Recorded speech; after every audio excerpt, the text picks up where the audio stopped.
look okay. I'm a little shorter here. All right, so I have quite a few stories to tell, but I thought I would just tell one of one I experienced. And I was really thankful that John talked a little bit about the Trail of Tears, because my friend and I, good friend, developed this project with our tribe where we decided we wanted to take out a group of women. They could bring their kids and we walk the Trail of Tears. So we did all of this archival research and, mapped where the actual trails were, tried to figure out where everything was about, 2010, right?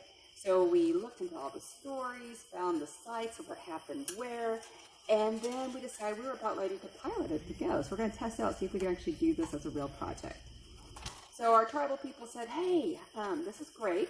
We love this idea of getting people out to walk and to hike and to actually walk in the footsteps of their ancestors, to realize their love and what they went through for us to be here today. Great idea, but we want you to do it before, I think it was August. So that meant we had to go in June, July, which is really hot. So we're like, okay, we can do this. And so we got everything together. Didn't get any volunteers for some reason. I don't know why people don't want to walk through Arkansas in July. I mean, it seems like it'd be fun, but a lot of people said, you're going to camp every day. You're going to walk 10 miles a day. Yeah, no thanks. So what ended up happening, it was just us group of people who were wanting to do it, the facilitators basically. So we had some people, Choctaw Nation staff, they brought their kids, I brought my daughter, and we said, we're going to do this no matter what. So we go out into the woods and we start walking. We wake up at 4 a.m., we pack up our campsite, we walk, and we're so excited because we're in this place where people have walked, right? We know there's so much trauma, there was so much hardship that went on, and we're reading the words of our ancestors, and every time they talk about love. So we're like, oh, that's wonderful. A lot about love and about how every step they took was because they loved the future generations, 7 generations forward. And so we're reading their words through those archival documents that John was talking about, and we're hearing this. This is amazing. And then our second night, we get to the camp, and we're stopping in a place called Village Creek, and you can go over. There's a nice campsite, and it's down in the woods, and we drive down, and we're tired, because I think that day we walked 15 miles out in the sun, and we're just hiking, we were tired, we're famished, we got there, and as soon as we start to get out of the car, my then 12-year-old daughter says, Mom, I don't like this spot. And we look over the side. On one side of the park where other people are and we can't camp, there's like butterflies and sunshine and beautiful. And where our campsites are, it's by the woods and the swampy water, and it's dark and it's terrible looking. I'm like, oh, that's too bad. This feels really heavy to me too. And she's like, I don't like it here. I don't want to be here. I'm like, okay, well, we'll do what we can. So we ended up pitching our tents, and we're sitting there, and I'm walking over, and I see this dark shadow. We had a woman that came with us. She was volunteering to do the massages for us, and then there's these things they use in psychology too. It's tuning forks, where they put them over your ear, and it moves the hormones in your brain to feel good. And there's this like dark shadow on the picnic table, almost like a raccoon on top of her tuning forks. And then it just kind of crept back into the woods, and it's like, that's weird. So I go over to my friends, and I'm like, I don't know if I have a brain tumor going on or something, but I just saw this dark shadowy thing over there. She's like, all right. We'll just, we'll keep an eye on you. I was like, okay, great. And then we go there and we start making the food, and my daughter does a spirit plate for the ancestors. So she takes it out and leaves it there. And then as we start, feeding and wrapping things up, we hear her just wailing. And she's usually really easygoing. I've never heard of her just wailing. So we run over to see what's wrong with her. And she says, it's the little kids. They won't stop. I'm like, what little kids? So the little kids, they keep saying, help me, and they won't stop. They won't leave me alone. I'm like, oh my goodness. And I think, what did I do? I brought my child out here, this place of trauma. We know there's so much trauma. Here she is, and she's having, spirit kids talk to her now. Like, oh no. So we take her in, and we, smudge her off, and we're like, okay, say prayers around her and put her to bed. And as we're laying there at night, sleeping in the tent, and I hear an owl, an iskapini as we call it, call. And this is no regular call. It calls, screams its head off. And to me, I keep thinking, oh my goodness, if my grandma could hear me now, she'd be so upset, because we shouldn't be out here. We should, this is a bad idea. We shouldn't be out here. And it screams in one direction and it just keeps screaming. And then it goes to the next direction and keeps screaming. And then it goes to the next direction. It went in 4 directions screaming like this at us while we're in the tent. And I'm terrified. I'm just like hunkered down in my little tent. And I know other people are around me, but I don't want to wake them up. So I'm just sitting there like, praying and thinking, what do I do? And then after that, I hear the sky starts thundering. But it doesn't rain. I just hear the thunder rolling. It's like rolling from one side and rolling to the other. It keeps going and going.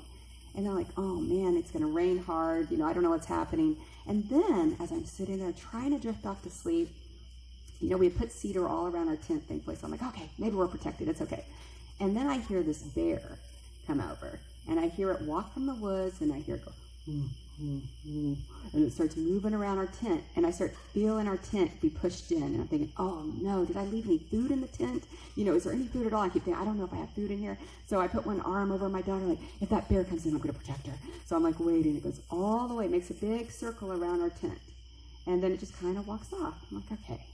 So I'm sitting there, I'm like, okay, I think everything's okay. And by then, because we didn't get to bed, you know, we pitched the tent and everything is late at night, so it's probably morning time. I open up my tent and I see this orange that's half bitten in two. I'm like, that's weird. And then my daughter wakes up, she goes, Mom, did you put this in my bag? I'm like, no, and it's this bear bracelet, bear claw bracelet. I'm like, no, I didn't think we packed that. She goes, that's weird. This is her bear claw bracelet from her uncle, who's chief of their bear clan on their other tribal side. I was like, oh, that's weird. And then I look at the orange and it's half bitten into. And she's like, Mom, that's just like, because we have Snow Bear that comes at Christmas time because they're bear clan. And the bear always comes, and ever since they were babies, we always have a half-eaten orange sitting there for them when they wake up in the morning. She goes, it's like Snow Bear was here. And I was like, oh my gosh, there was a bear here. And so that was the first part. That was like our second night on the trail. And then through the process of this trail, I ended up having this near anaphylactic reaction because I think of all the walking. I was eating different food. Never had an allergy before. And I ended up having to be rushed to the ER and throat closing out, all of that. So then the next day, you know, they're walking, I'm taking it easy, and we're walking in. And we go to a spot in Arkansas called Washington Post. So we knew that the Choctaws, when they walked the trail, no one gave them any food. Like, right, they never got the rations from the government. They dressed in their death clothes because they believed they were going to die. They gave their kids little packets of seeds to wear on them to make it. When they get there, they said, you carry these seeds, you grow food when you get there, because if you make it, we don't believe the government's actually going to deliver us food like they promised. So they got them all set, and they did this, you know, again, for the love of us. And so we knew that there was a lot of kids who made it without their parents, some of our family included. And, you know, walking in, and we knew the only place they ever were offered any support was a place called Washington Post. And that was the first time that they ever got the community to give them some food and to help take care of them. Otherwise, everyone avoided them. So we're like, we're going to walk this. And I'm like, you know what? I want to walk this part too. So I get out and I start walking, and, you know, my friends say, be careful, you know, because you're still recovering from your anaphylactic, you know, near-death situation. I'm like, all right, so I'm walking. And all of a sudden, we get to this most beautiful spot by the old railroad.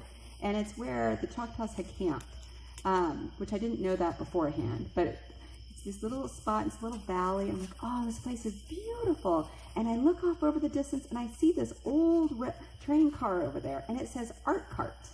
And I'm like, what fun! They have an art cart out here. And it looks all pristine and yellow and just gorgeous, sitting out in this field of wildflowers. I'm like, oh. And I'm like, I'm going to go check out the art cart. And I start running, and my friend's like, don't run, you're still sick. I'm like, this is so cool. This is the art cart. And I start running full speed to this art cart. This is going to be so, I can't wait to see inside of it, to see what's in there, because it looks antique-y too. And I run over to this field, and all of a sudden I hear these little kids laughing.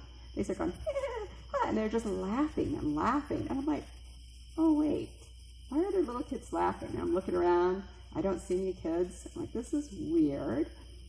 And I get closer to the art cart, and the door is wide open. I'm like, why is the door wide open? I'm like, that's a little bizarre. And as I get closer, I realize it doesn't look like this cool, pristine train cart like I thought it was. It is old, and it does have an antique desk in it, but it's all old and drab and dreary. I'm like, that's weird. And I turn around and I start walking back to my friends real quick, like, this is really bizarre. I just saw, like, that looked like a beautiful art cart to me, but I heard these kids laughing. I'm like, oh, that's weird. So we start walking in a little bit more, and there's these archaeologists that are digging, and they say, hey, are you the group walking the Trail of Tears? It's like, yeah, we're the Eufaula group. We're here. And they're like, oh, we want to host you. You can come over to the old schoolhouse. We'll give you dinner tonight. We want you to come stay over there. I'm like, oh, that would be great. Because they said we could camp outside there, but it's like it's a park where people dress in period clothing still for Arkansas. It's kind of neat. So we are walking in, and we're like, okay, yeah. And I'm like, that's interesting. They want to feed us. Okay. And, you know, along the way, people hadn't been too friendly on us on those walks. There's 20 of us walking at a time. Anyway, we go into town, and there's this old pub. And they said, you should go to the pub to eat. And we're like, well, we haven't eaten, you know, restaurant food in days. It's like our 10th day on the walk. And so, yeah, we'll eat at the pub. We go in the pub, and they let us in. And the people there, as a park ranger, starts telling us about how haunted the pub is. Like, stuff moves, there's all this stuff. And I'm like, oh, that's interesting. I guess they're telling us about how when the Choctaw people came through, that the pub was the only place that gave them food. So that it was an actual pub that's still there today that actually fed the Choctaw people. I'm like, wow, that's pretty amazing. We didn't know that. Then we go back to the old schoolhouse, and the people there are like, you guys have been walking 10 days. By this time, we were covered in sugar bites because a lot of the parks hadn't been mowed. We were like, you know, had mosquito. We looked terrible. We were just a ragtag group. We get there, we start putting up our tents, and there's fire ants everywhere where we're supposed to camp. And they're like attacking us, and we're like, oh, no, this is terrible. And we're like, so all these archaeologists come and they say, you know what? We want you to come have dinner with us, and you can stay in our dorm area inside the schoolhouse. I'm like, really? I'm like, yeah. And they even gave us t-shirts. We're like, oh my goodness. And we get in there, and we start looking at our notes, and we found out the Choctaws, when they came through, they also got food and clothing when they came to town. Like, just like our ancestors, we got food and clothing, and we were so grateful to go inside. And they have all this food out here for us, and we go in, we're like, well, we didn't bring anything for you guys. And I'm like, that's okay. And like, then I started getting a little suspicious. Like, why are they wanting us to come in and eat? And I'm like, I don't know. And they're talking to us about the pottery, and then they start talking about they're working with the Quapaws. I'm like, oh, okay. And so then they know people I know because my children are Quapaw. And I'm like, okay. So we made some connections. I'm feeling a little better. But then they just stare and look at us before we eat. And we're like, are you guys going to eat with us? And I said, no, we just made the food for you guys. I'm like, okay. So we just kind of eat and look up at them like, it makes me nervous to be watched while you guys aren't eating. And they're like, no, it's fine. So they gave us the schoolhouse. I'm like, okay. It's like, yeah, you have a schoolhouse. It's fine. You can stay here. And you can talk to the park ranger, and they'll give you the keys. And we're actually going to leave early, and you guys can just have the whole building. We're so excited. Like, this is great. And so we go and meet with the park rangers. We get the keys. We do the switch off.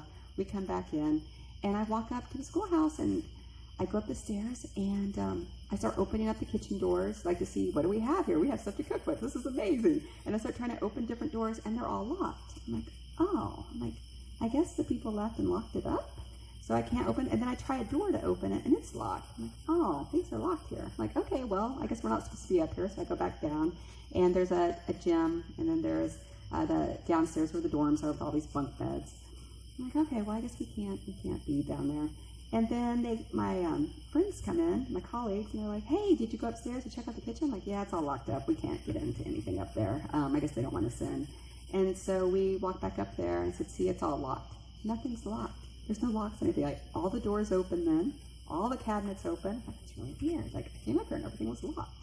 And then we go back downstairs, and we, get into our dormitory area, and we go meet in a side room and have some meetings about, what we learned, and looking at that history, and just really being grateful that we're there, but also want to, make sure that we document everything.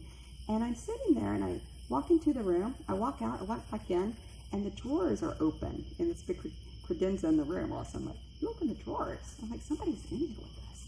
And then we go back, and they're closed again. I'm like, that's weird.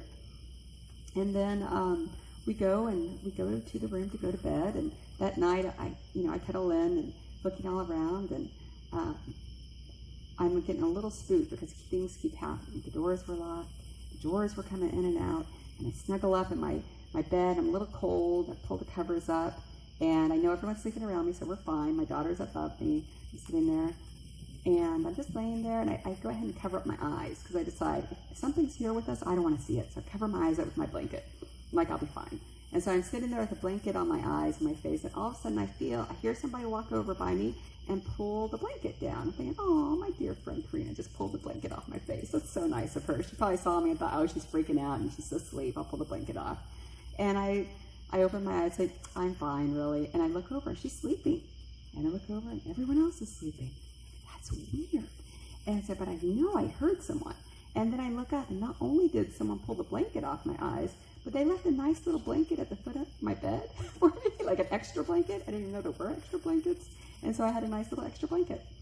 And so now every time we go there, we talk to the park rangers. I guess that's pretty common. They said there are people that have been in that schoolhouse, that there was a woman who was in a wheelchair, and she went up And they left her sitting there. I'd look at it for a wedding venue, and all of a sudden her wheelchair started doing loops and spins by itself. And every year that we went back there for 5 years, and every time I've gone, we've always had very interesting experiences in the schoolhouse. And they said it used to be a type of a boarding school, and there were 2 twin boys who drowned in the river nearby. And they said that was probably who they think lives in that house now, in the building. And then as far as the little kids down below that I heard, I guess that's where the Choctaws actually camped, was at that railroad site, so not in town, but just at that site in the field that I was running in. And they actually lost 5 children due to cholera right there that are buried there today. So that's what I know. So Dr. Pet, so you're prepared.